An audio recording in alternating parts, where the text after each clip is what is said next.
Hello student, welcome back to my YouTube channel Student Study Point, and I hope that you all are fine. So let's move on to a new topic which is to be just discussed today. So let's start. Hello students, 11th class से math से 5th chapter है complex number. ठीक है, तो इसमें देखिए जो main topic है वो होता है पोलर फॉर्म में रिप्रेजेंट करना किसी कॉम्प्लेक्स नंबर को। तो जो कॉम्प्लेक्स नंबर की फॉर्म होती है वो होती है हमारे पास z, तो उसको रिप्रेजेंट करते हैं a प्लस आई बी के रूप में। यानी ये जो होता है हमारा एक कॉम्प्लेक्स नंबर होता है। ठीक है, और इस कॉम्प्लेक्स नंबर को जो रिप्रेजेंट करना होता है वो करना होता है पोलर फॉर्म में। तो जब पोलर फॉर्म में हम रिप्रेजेंट करते हैं तो उसका देखिए आइए साइन समझते हैं क्या है और मैग्नीट्यूड भी निकालना सीखते हैं। तो सबसे पहली चीज़ है देखिए आप इसको एक कोऑर्डिनेट के रूप में आप इसको लिख सकते हैं। जैसे a की जो वैल्यू होगी वो एक्स एक्स को डिनोट करेगी और जो b की वैल्यू है वो वाई एक्स। ठीक है, अब यहाँ हम इसको एक्स एक्स और वाई एक्स ना बोलकर ये भी बोल सकते हैं रियल एक्सेस और इमेजिनरी एक्सेस। ठीक है, तो एक्स और वाई की अगर आप वैल्यू देखें तो आपकी होगी a और b, दोनों ही वैल्यू पॉजिटिव हैं तो ये दोनों किस चतुर्थांश में होंगे, फर्स्ट चतुर्थांश में। ठीक है, अब देखिए आगे बात करते हैं। इसी वजह से जेड की जो वैल्यू है वो चेंज भी हो सकती थी, माइनस ए माइनस आई भी हो सकता है। तो ये आपका थर्ड क्वाड्रेंट होगा। ठीक है, अब अगर z इज इक्वल टू हो माइनस ए प्लस आई बी तो ये आपका सेकंड होगा। ठीक है, और अगर z आपका हो a माइनस आई बी तो ये आपका फोर्थ क्वाड्रेंट होगा। ठीक है, यानी फोर्थ चतुर्थांश। अब यहाँ आपके पास चार चतुर्थांश की वैल्यू कैसे पता लगी, देखिए मैं बताता हूँ। यहाँ a और b दोनों पॉजिटिव है तो फर्स्ट चतुर्थांश हुआ। यहाँ माइनस ए कोमा माइनस बी में लिखेंगे, यानी एक्स कोमा वाई में जब आप वैल्यू लिखेंगे पॉइंट के रूप में कोऑर्डिनेट के, तो ये इन दोनों कोऑर्डिनेट से पता लग जाएगा आप जब एक्स एक्सिस खींचेंगे एक्स एक्स और वाई एक्स से। ठीक है, आप इस एक्स एक्सिस को मान के चलिए ये क्या हुआ आपका रियल एक्सेस यानी एक्स एक्सेस हुआ। ठीक है, ये हुआ आपका वाई एक्सेस जिसको बोलेंगे इमेजिनरी एक्सेस। ठीक है, वही सेम निगेटिव एक्स एक्सेस आया और ये निगेटिव वाई एक्सेस। ठीक, अब देखिए ये वाला ये होता है फर्स्ट क्वाड्रेंट, सेकेंड, थर्ड और फोर्थ। ये किस चतुर्थांश में हुआ, माइनस ए और माइनस बी, यानी दोनों चीजें निगेटिव हैं तो जाहिर सी बात है दोनों ही निगेटिव थर्ड क्वाड्रेंट में होती है। पहली पॉजिटिव यानी एक वैल्यू जो x की है वो पॉजिटिव है और जो दूसरी है वो निगेटिव है, तो x की x की निगेटिव और y की पॉजिटिव सेकंड चतुर्थांश में आती है। a कोमा माइनस बी, तो यानी जो a है वो पॉजिटिव है और b क्या है निगेटिव, तो आप देखिएगा जब y को निगेटिव लेंगे तो वो और x को पॉजिटिव तो चौथे चतुर्थांश में पहुंच जाती है। तो ये आपका हुआ केवल इस समिश्र संख्या को पॉइंट के रूप में आप अगर व्यक्त करते हैं तो पॉइंटों से केवल पहचानना कि वो किस चतुर्थांश को लाई करेंगे। ठीक है, अब देखिए मैग्नीट्यूड तो बहुत सिंपल सा है। मैग्नीट्यूड से आप अगर निकालें तो देखिए z is equal to under root A square plus B square होता है। देखिए अब इसके बारे में जान लेते हैं ये आया कहाँ से। ठीक है, suppose that A comma B आपने पॉइंट लगा रखा है, तो मैं मान के चलूँ ए यूनिट यहाँ है और बी यूनिट वाई एक्स पर यहाँ है, जो इमेजिनरी पार्ट है। आप अगर पॉइंट पे इसको डिनोट करेंगे तो ये इस तरीके से पॉइंट क्या होगा डिनोट। तो देखिए अब हमारे पास यहाँ ये जो पॉइंट है आप इसको समझते चलिए पी पॉइंट है जिसको समिश्र संख्या के रूप में क्या कर रखा है, डिनोट कर रखा है।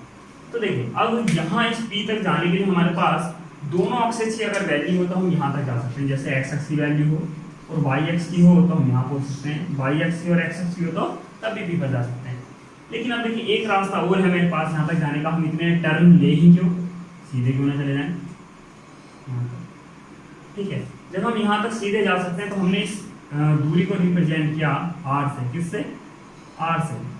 ठीक, अब ये जो r है यही आपका कहलाता है मैग्नीट्यूड, यानी ये वाली जो दूरी है ये क्या कहलाती है, r, यानी मैग्नीट्यूड क्या कहलाती है, ये कहलाती है। तो इसको मोड z से भी क्या किया जाता है, रिप्रेजेंट किया जाता है। ठीक है, तो P बिंदु तक मूल बिंदु से जो दूरी नापी जाती है वही कहलाती है हमारा मॉडुलस ऑफ z। ठीक है, या मैग्नीट्यूड ऑफ z। ठीक, यानी समिश्र संख्या का परिमाण या कह सकते हैं मॉडुलस या मापांक या मैग्नीट्यूड कितना है, ये वाली दूरी। ठीक, अब देखिए इसको निकालने का तरीका क्या है, आपको एक त्रिभुज दिख रहा होगा ये समकोण त्रिभुज, तो आप इसमें पाइथागोरस प्रमेय लगा सकते हैं। यहाँ से यहाँ तक की वैल्यू क्या थी, a, यहाँ से यहाँ तक की वैल्यू कितनी है, b, ठीक है। तो आप पाइथागोरस प्रमेय अगर लगाते हैं तो आपको हाइपोटेन्यूज चाहिए, बेस और हाइट आपको दे रखी है, यानी आधार और लंब आपके पास है और आपको क्या निकालना है, कर्ण निकालना है। तो कैसे निकाल सकते हैं, hypotenuse square is equal to a square plus B square आ जाएगा, तो h इज इक्वल टू आ जाएगा अंडर रूट ए स्क्वायर प्लस बी स्क्वायर। और हाइपोटेन्यूज की वैल्यू किस चीज़ से डिनोट कर रखी है, r से, तो आप r स्क्वायर लगा सकते हैं, तो r की वैल्यू निकल सकती है, यही है। अब ये तो हो आपका केवल मैग्नीट्यूड, ठीक। बात करते हैं कोणांक निकालने की, ठीक है, कोणांक, क्योंकि पोलर फॉर्म में अगर रिप्रेजेंट करना है आपको तो कोणांक जरूर चाहिए होगा, ठीक है, कोणांक। तो देखिए सीधे सीधे मैं आपको बताऊं कि कोणांक से क्या मतलब है। तो देखिए अगर आपके पास ये एक्स एक्सेस और वाई एक्सेस हो, ठीक है, तो कोई पॉइंट आप फर्स्ट चतुर्थांश में अगर ड्रॉ करें, ये टी, ठीक है, तो मैं ये लाइनिंग ला रहा हूँ, ये देखिए अगर यही बिंदु कहीं सेकंड चतुर्थांश में हो तो ये, थर्ड चतुर्थांश में कहीं हो तो ये आ गया, और फोर्थ में हो तो, ठीक है। अब मैंने क्या किया कि इनके लिए कोणांक निकालने की बात की, चाहे आप इसको अलग अलग कर लीजिए, यहाँ पी क्यू आर ऐसा लीजिए, ठीक है। तो देखिए अब अगर मैं केवल पी पॉइंट की बात करूँ, इसका कोणांक बात करूँ, तो हमेशा ही क्या करते हैं, रियल एक्स की पॉजिटिव डायरेक्शन जो होती है, रियल एक्सिस की जो पॉजिटिव डायरेक्शन है, और ये इमेजिनरी एक्सिस हुआ, ये रियल एक्सिस की निगेटिव डायरेक्शन है और ये इमेजिनरी एक्सिस की निगेटिव डायरेक्शन है, ठीक है, ये पॉजिटिव है।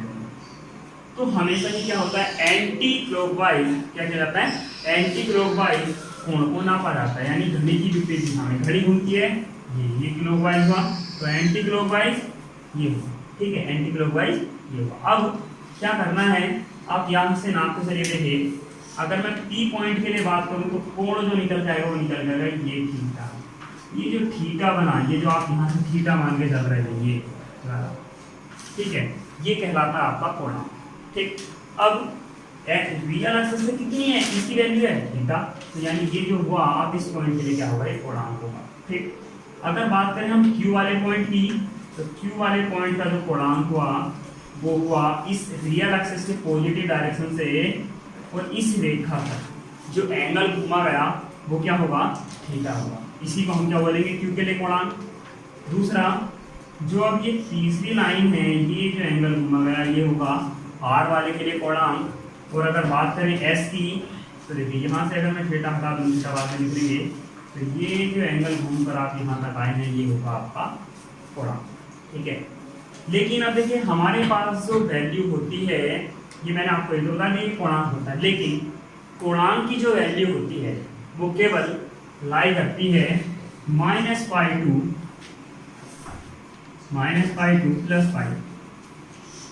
प्लस, ठीक है। अब हमारे पास तो ये वैल्यू पाई से ज़्यादा है या -π से ज़्यादा है, तो अब इस चतुर्थांश के लिए क्या किया जाए, आपको ये चीज़ सोचनी है। तो आप देखिए अगर मैं देखिए यहाँ तो पहले चतुर्थांश में केवल जो वैल्यू होती है वो थीटा ही होती है कोणांक की। सेकंड चतुर्थांश में केवल शॉर्टकट है पाई माइनस थीटा होती है, ठीक है।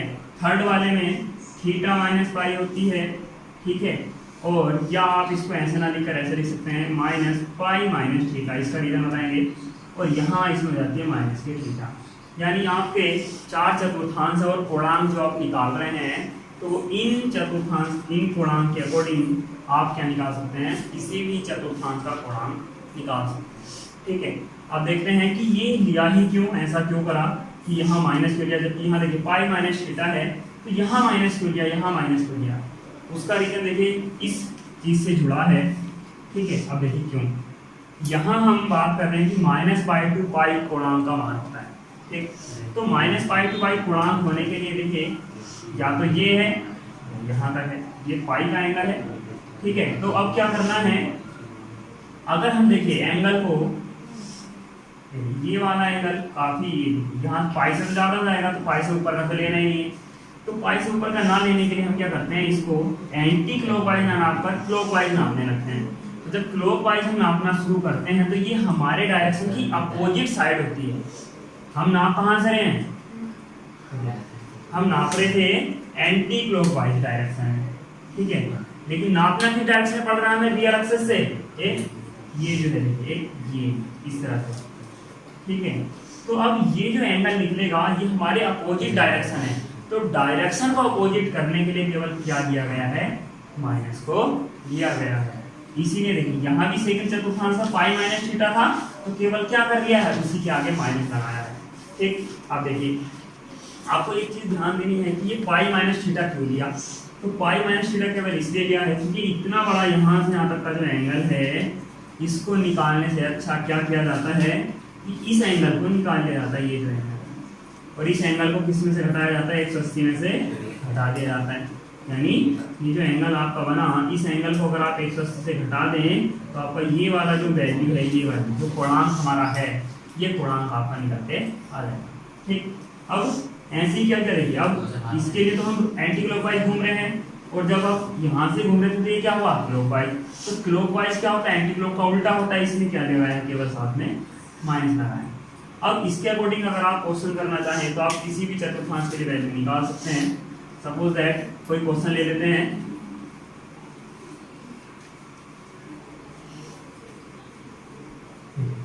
अगर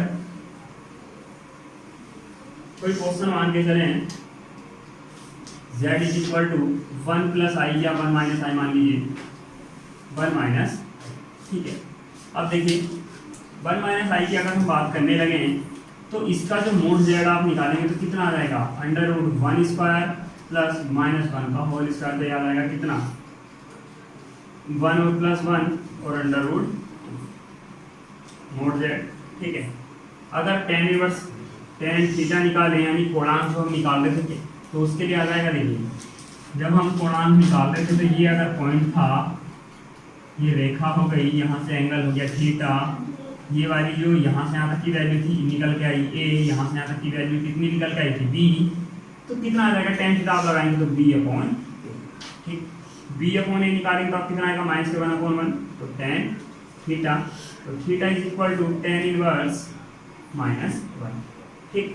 tan इनवर्स माइनस 1 की अगर आप वैल्यू फाइंड करेंगे तो याद आएगा tan माइनस पाई बाई 4, ठीक है, tan माइनस पाई बाई 4। अब देखिए क्या होता है कि यहाँ ये क्या है, tan से tan जाएगा तो tan माइनस के पाई बाई 4 आ जाएगा थीटा का। अब पहले तो ये देखिए आप कि ये माइनस में कौन आया हुआ है, कौन से चतुर्थांश की वैल्यू है, 4 चतुर्थांश की है। तो अगर आप यहाँ माइनस नहीं लेते तो तब भी क्या आता, ये पाई बाई 4 आता, तो माइनस पाई बाई 4 लिख लीजिए। या अगर पूर्णांक दूसरा भी निकालना, आपको दूसरी वैल्यू निकालनी है इसकी, तो इसको आप पॉजिटिव कर सकते हैं, हाँ तो उसको कर सकते हैं आप tan inverse tan pi minus theta, ठीक है, पाई माइनस थीटा। तो ये क्या रहेगा, tan 180 माइनस थीटा क्या होता है, माइनस tan थीटा होता है, तो tan inverse tan 3 pi upon 4, तो वैल्यू आ जाएगी theta is equal to 3 pi upon 4, ठीक है, ये है। तो अब जो हमारे पास वैल्यू होगी तो वो किस चतुर्थांश की चाहिए, चौथे चतुर्थांश की चाहिए, और वैसे भी हमारे पास वैल्यू क्या निकल के आ रही है, ये निकल के आ रही है पाई बाई 4। तो जो ये एंगल ही हमारे पास क्या होगा, सही आंसर होगा, इसकी जगह ये ज़्यादा सूटेबल है, ठीक है। बात हम कर रहे थे पोलर कोण की, तो कोणांक तो हम निकाल चुके हैं। अब कोणांक के बाद क्या करना है कि जो आपके पास पोलर कोण होती है वो होती है जेड की R cos theta plus I sine theta के रूप में, ठीक है।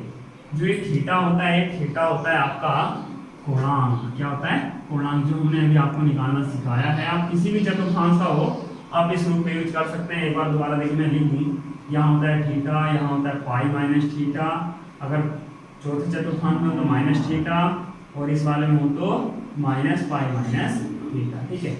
बस आपको क्या करना है, जो आर की वैल्यू आपकी निकल गई थी, जैसे √2 निकल गई थी, मोड जेड जो आया था तो √2 यहाँ लिख लीजिए, फिर कोस जो आपका एंगल निकल का है वो यहाँ एंगल लिख लीजिए आप, ठीक है, थीटा प्लस आई की वैल्यू आई ऐसी रहेगी, और साइन जो थीटा है जो यहाँ होगा वही यहाँ होगा।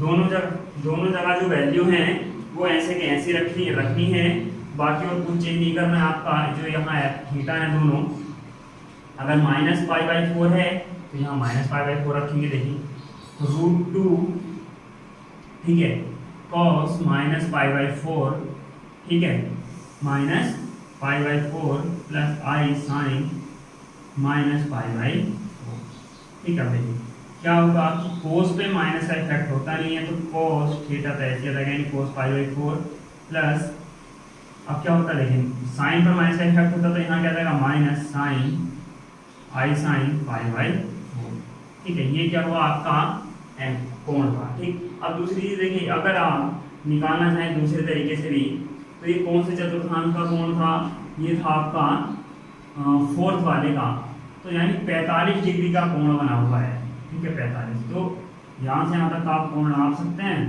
तो ये जो एंगल आएगा ये भी आपका क्या होगा, एक तरह का कोणांक होगा। कितना हुआ देखिए 270, ये हुआ 270 में 45 और जोड़ दीजिए आप, तो 4 11 315 डिग्री का एंगल भी यहाँ आपका सही होगा, ठीक है, आप अगर करना चाहते हैं तो। थैंक यू फॉर वॉचिंग, और लाइक और सब्सक्राइब करना शेयर करना ना भूलें।